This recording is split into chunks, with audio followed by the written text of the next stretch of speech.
17 anos. Foi esse o tempo que passou entre uma noite de dezembro e o julgamento daquele homem. Quando tudo aconteceu, ele tinha menos de 20 anos. Hoje tem quase 40. Entre essas duas versões da mesma pessoa existe uma vida inteira. Mas o processo penal tem uma característica curiosa. Às vezes ele congela um momento da vida e transforma aquele instante em algo permanente.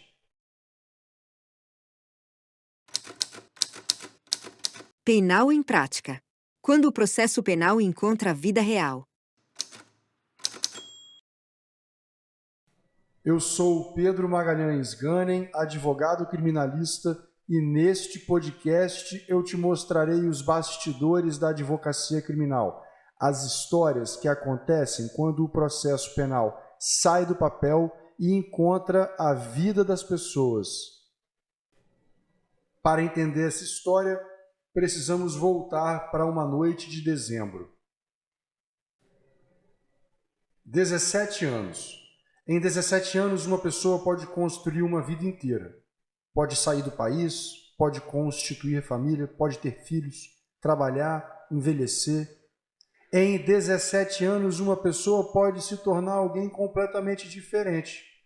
Mas no processo penal, às vezes o tempo não passa, às vezes ele fica parado, congelado dentro de um processo. O homem que está sendo julgado nesta história tinha menos de 20 anos quando tudo aconteceu. Hoje tem quase 40. Entre essas duas versões da mesma pessoa existe praticamente uma vida inteira. Na época dos fatos, ele era apenas um jovem de bairro. Hoje ele é um homem que vive legalmente em outro país. Trabalha, construiu família, tem filhos, não possui qualquer histórico criminal, nenhum processo, nenhuma acusação, nada. A vida seguiu, mas o processo não. Tudo começou em uma noite de dezembro. Um homem caminhava em direção a um bar que ficava a poucos metros da sua casa. Era um trajeto curto, menos de 100 metros, mas ele não chegou ao bar. No caminho, encontrou dois jovens na rua. Um deles sacou um revólver. Os disparos vieram em sequência. O homem caiu no chão. Para sobreviver, fingiu estar morto. Ele foi socorrido, passou por cirurgia, ficou internado dias no hospital, carrega cicatrizes até hoje, e um projétil alojado na coluna. O processo registra que quem efetuou os disparos foi um dos dois jovens que estavam ali. Mas o tempo faria algo curioso com essa história.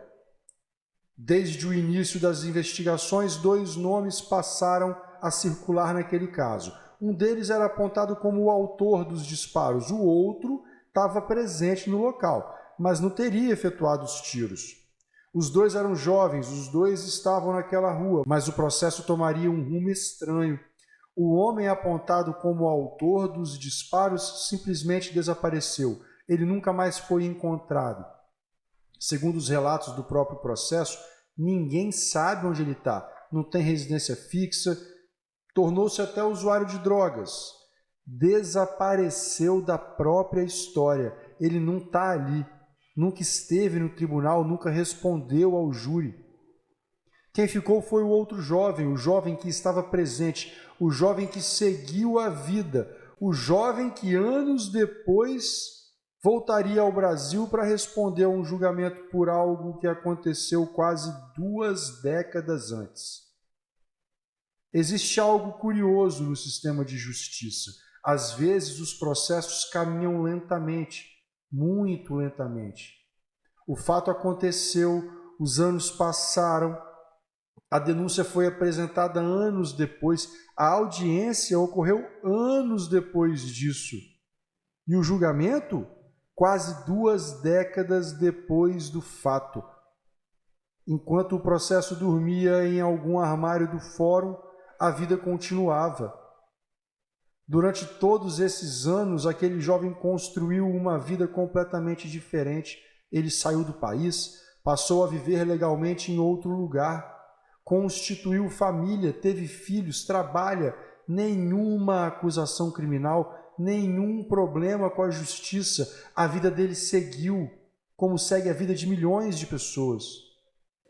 Até que um dia o processo reapareceu e ele precisa voltar ao Brasil para responder a um julgamento por algo que aconteceu quando ele ainda era praticamente um adolescente.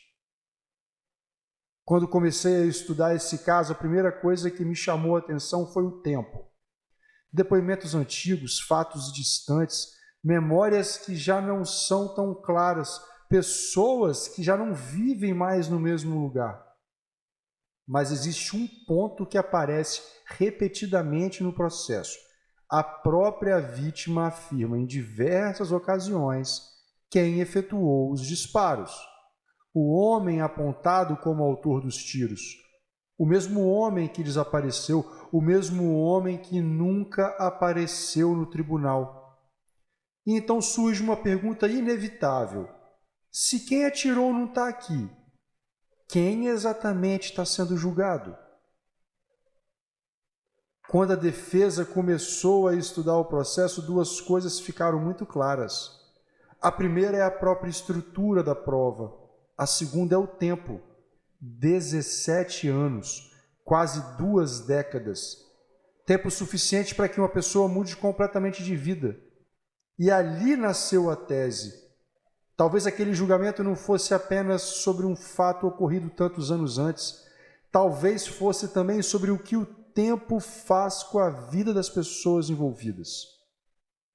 Depois daquela noite, 2 vidas seguiram caminhos completamente diferentes. Uma desapareceu, a outra continuou. Um homem nunca mais foi encontrado, o outro construiu uma família. Um se perdeu, o outro reconstruiu a própria história. E então chega o dia do júri. Plenário cheio, processo de quase 2 décadas. E 7 pessoas que nunca ouviram falar daquele caso precisam decidir algo enorme. Existe algo curioso no tribunal do júri.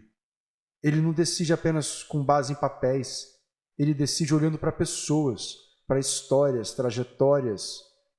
E naquele plenário existia uma pergunta silenciosa, uma pergunta que ninguém dizia em voz alta, mas que todos conseguiam sentir.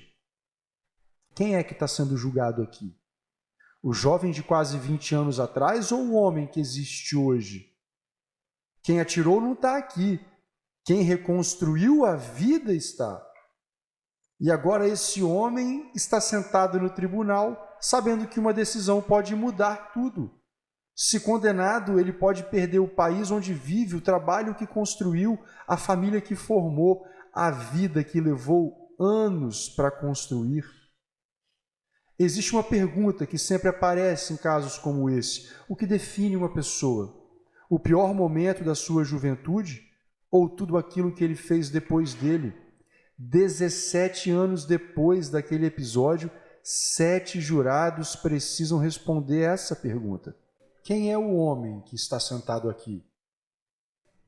E quando o caso finalmente chegou ao tribunal do júri, o plenário ouviu a história, ouviu o que aconteceu naquela noite, o que aconteceu nos anos seguintes, ouviu sobre o tempo que passou. E como acontece em todo julgamento, chegou a uma decisão. Mas talvez a pergunta mais interessante dessa história não esteja apenas no que aconteceu no plenário naquele dia. Ela continua existindo fora dali, porque histórias como essa sempre deixam uma pergunta aberta. O que realmente define uma pessoa? Um episódio da juventude? Um momento específico da vida? Ou tudo aquilo que vem depois dele? 17 anos depois, o júri respondeu às perguntas do processo. Agora talvez reste outra pergunta, uma que não está no processo. Se você estivesse sentado naquele plenário, qual seria a sua resposta? Penal em prática. Quando o processo penal encontra a vida real.